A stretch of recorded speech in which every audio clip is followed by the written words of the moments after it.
So, well, I've known you for like over 20 years, right? Yeah, so long.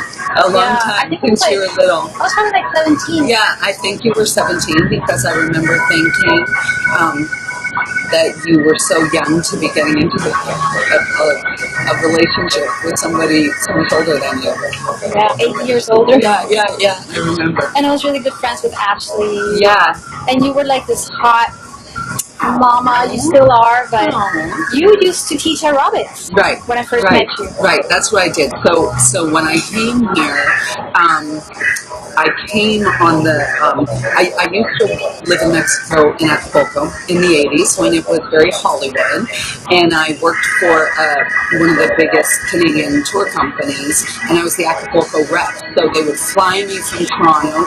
Imagine, I was 18, single, so they would fly me from Toronto in September. I had an office, an apartment, a car all paid for, and I was the girl, and then they'd bring in charters once a week, and we had 4 or 5 hotels that we put our groups in, and I was the girl at the airport with the sign, come on holidays, and bring all the people and take them to the hotels and get them settled. So I was a tour rep, and I did that for a lot of years in Acapulco. And Acapulco was the heyday. I remember that in the 80s. Like the Hollywood, yeah. And but I always worked, and I always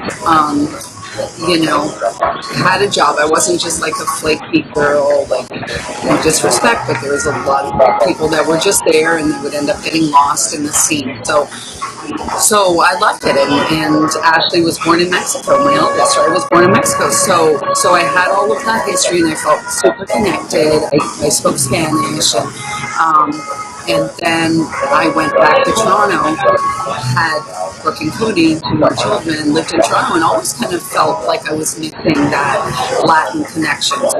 So I made plans to go back to Mexico. I had a job lined up, and we were going to go for a year, just mainly so that the kids could learn Spanish. And I had it all set up, and I was all ready to go. And the CEO of the tour company that I originally worked with back in the day was still a really good friend of mine, and he said, you shouldn't go to Mexico, and you shouldn't take your kids there, not right now. It's kind of a volatile time. They were starting infighting and a little civil war. So he said, you should go to Jaco in Costa Rica. He said, it's the next Acapulco. And this was his job, right? To find new destinations and nurture relationships there and nobody had heard of Costa Rica. No. At all. And he said, and not Jaco. Certainly not Jaco. And he, there was a guy here, I don't know if you remember him, Sal Ayala. Sal Ayala worked with Hoteles Marta, which is Jaco Beach Hotel, and he was huge in promoting Jaco to the tour operators in the United States and Canada. So my friend from Paramount Holidays said, if you're going to go somewhere for a year and take your kids, it should be Costa Rica. It's safe, and I have contact there, Sal Ayala, and he can help you, and they have good schools. And so I came down by myself and met. I just came for like a week, and I met Carol Pilion and Susan Arguedas, who had started the Immaculada, the bilingual school. And I looked at homes, and I just loved it, the minute I got here. And I reached out to Sal Ayala, and he said, I'll help you find a job, and it was super smooth. So we came for a year. That was the idea. We were just going to come for a year. And because of Sal's connection with Hoteles Marta, which is Jaco Beach Hotel, used to be called Irazu Hotel, he said he connected me with them, and I started working as the activities director, doing all the aerobics next to the pool. But how did you train to be in aerobics? I had been doing, I had been doing a lot of exercise, a lot of aerobics in Canada. So I had done classes. And I just kind of went, well, all right, something new, let's do it, And it wasn't for tourism, so it wasn't intense, it was in the pool, and, everybody having fun, and I would organize the parties, so that, that's how it got started, and then I met more people, and did more things, and the idea was still just to stay for a year and have the kids integrate into school, and then go back, and finish, and after a year, like, let's About 1 year. Now it's been 25 years. 25 years. Yeah. So tell me, what did Jaco look like 25 years ago? Jaco did remind me of Acapulco. It really did, in the sense, not development-wise, because there was nothing here. There was no pavement, horses running wild, very little development. It was such a sleepy town back then. At 10 o'clock, lights out. There was the Gran Palenque bar, remember that, next to Best Western, and La Central, and Los Tucanes, and which is now Jaco, and Rayo Azul. Rayo Azul. Yeah. And it was very tranquil, it was very tranquil. But it did remind me of Acapulco in the layout as a really great resort town, because Acapulco is the same. Mexico City, you used to have to, fly into Mexico City or fly into Acapulco.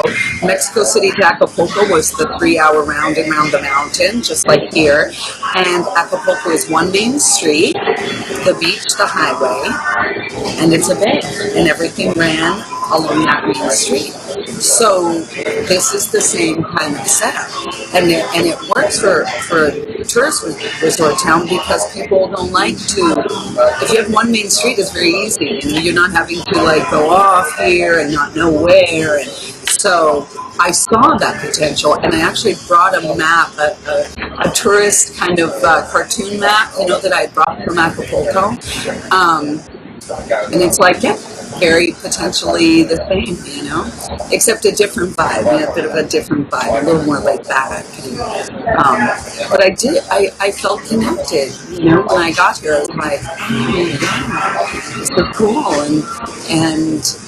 and I think, we went through our ups and downs. I mean, it was hard being a foreigner, and you have to make a reputation for yourself and make a name for yourself, and you have to be serious, and you have to, it's a small town, but I felt some connection, that was really strong, and I think I felt it more here even than in Acapulco. I was at a different point in my life. In Acapulco, I was single for a lot of 30 years, and but yeah, and that's that, and here we are, and it's still going strong. You owned a restaurant, right, or something like that? I did a lot of different things. So I did aerobics. I started a ballet school for young children. That's right. Yeah, I started ballet school, kind of dance / ballet. We used to have classes in La Central. I remember that. And I did that. I felt like that was something that the community needed. I had the Piranha restaurant. I was the manager. I did a little theater cafe. I brought live music and shows down from something. And then I had my own restaurant. I did a bunch of different things until I started my real estate company. Real estate. And how did that start? That started, we had the Poseidon restaurant. We were the first ones to open that restaurant, and it was a Thai restaurant, and it was going very well. And a friend, a client who used to come in all the time, he owned a bunch of properties, approached me and said, I think you'd be great at selling real estate. You should get together with Pinguino, Luis Garbo. Yes. And he's looking for somebody, and I'm going to recommend. And I'd known Luis for a long time, and I started working with Luis, and that's how I started in real estate. And then And this was in the late 90s, right? That you started, or mid-90s? Yeah, it was in the later 90s. Gosh, I can't think of the year right now, but we started, and it was great. And then I ended up branching on my own. I had some different ideas and some different concepts for the kind of service I wanted to provide. And he was going one way, and I was going another way. And I said, I'm gonna, go with my heart and go with my own ideas. And yeah, started in that. And land was just selling like crazy back then, right? Well, no, not when I first started, because it was still so new, and Costa Rica was new, but I remember going to the beachfront properties, and Jaco is one of the only titled beaches in the country, so it was a safe investment. And I remember telling these guys, it's $85 a meter, and them going, that's ridiculous. What is this, Miami, New York? And now it's $700 a square meter. But it's all relative, right? It's all relative. And just I love the service, and I continue to love it, so I'm still doing it now. But you have to try different things, and do what, try different things. Maybe a restaurant, that was fun, but that was, very tiring. It's like, then you're working till 1 o'clock in the morning. So did that when I was younger, but now no thank you. But you also build a reputation for yourself, and through all those years with the different businesses that you had, that was the idea. People got to know you as reliable, hardworking, and so when you were there to sell their property, they trusted you. Right. And I think that is a huge part of the success of Pacific properties, because longevity.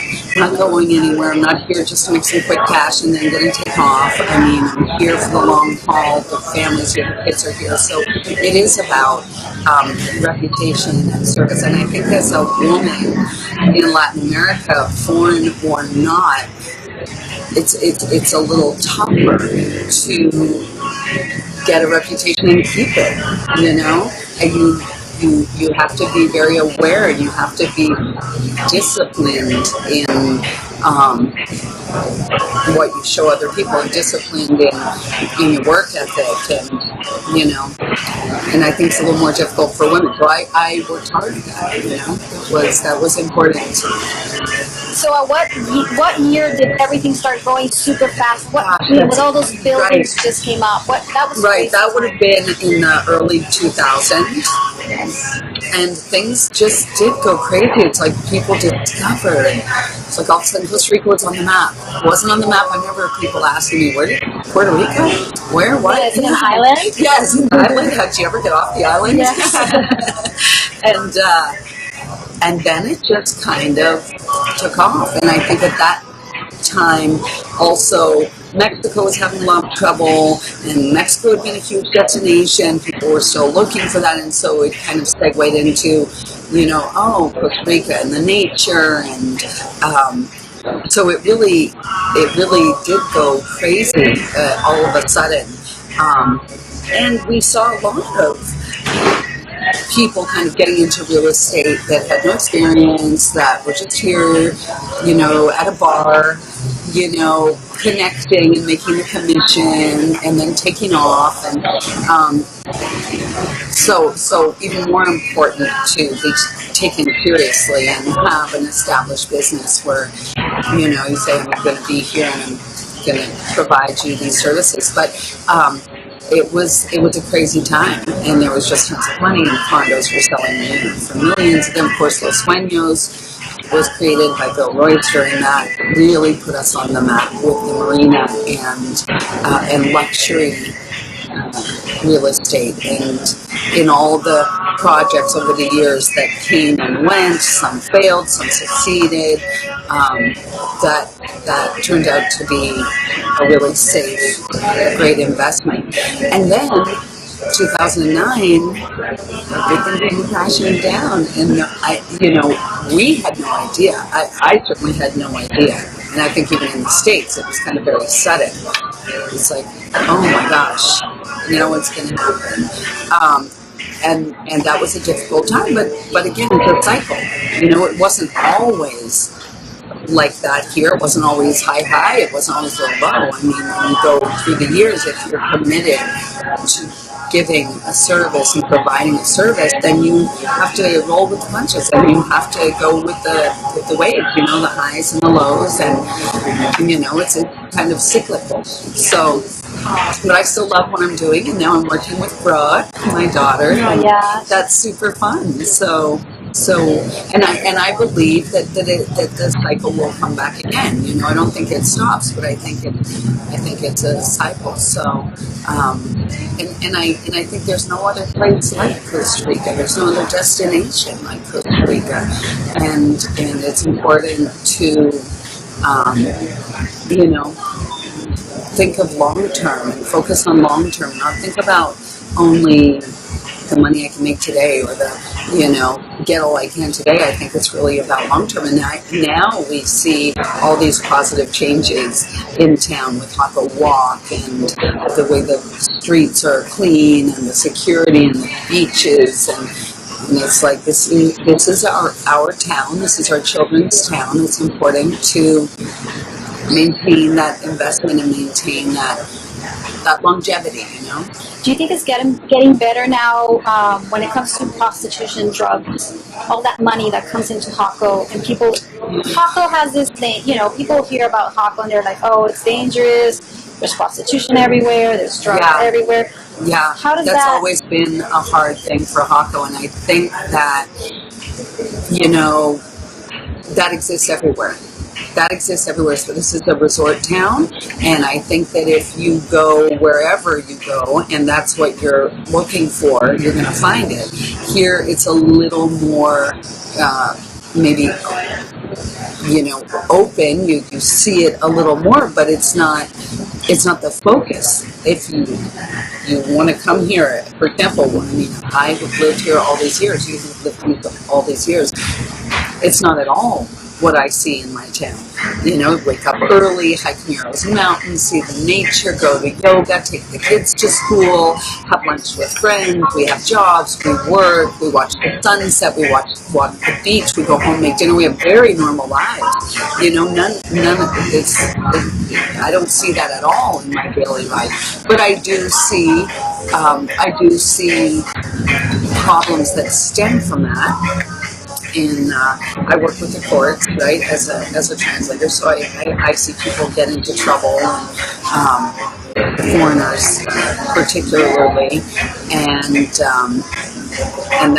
an issue that we have to, as a community, address. I think it's better. I think there's more security now, and I think the laws are getting tighter, and the community is getting stronger in that, but it does exist, and people who come looking for it, well, they're going to find it. But the same in San Jose, the same in New York City, the same in Florida, New Jersey, and Europe, wherever you are, that dark side exists. It's just if that's what you're looking for. Yeah. So, yeah. And where do you see Jaco in 10, 20 years from now? What do you think it's going to look like? That's a good question. My prayer and my hope would be that it continues to grow and be focused on family and be focused on nature and be focused on improving the community and providing more services for foreigners and Ticos alike, for our children. I would like to see more culture here. I'd like to see more dance classes, more theater. I'd like to see some more institutions, learning institutions. I'd like to see we just growth. We have to just keep growing in a positive way and be able to provide services. I think that's the important thing, provide services for everybody. What's the needs? What kind of services are we lacking? What can we focus on? But I think we're getting there. I think we're developing in a positive way, not a negative way. Yes. Yeah. Okay, finally, if you were the mayor of Jaco for one day, what would you change? What would you do different? If I were the mayor of Jaco, I would put restrictions on the prostitution. I would provide education for these young women, because I think some of them are doing what they're doing because they feel like they have no choice. I would try and focus on security and tweaking the laws so that there would be less of them. That's interesting. Mm-hmm. Daphne, thank you so much, really, for being my first one and trusting me. Yeah, I can't wait to see how it comes out. I know, me too. Yay. Thank you. Thank you.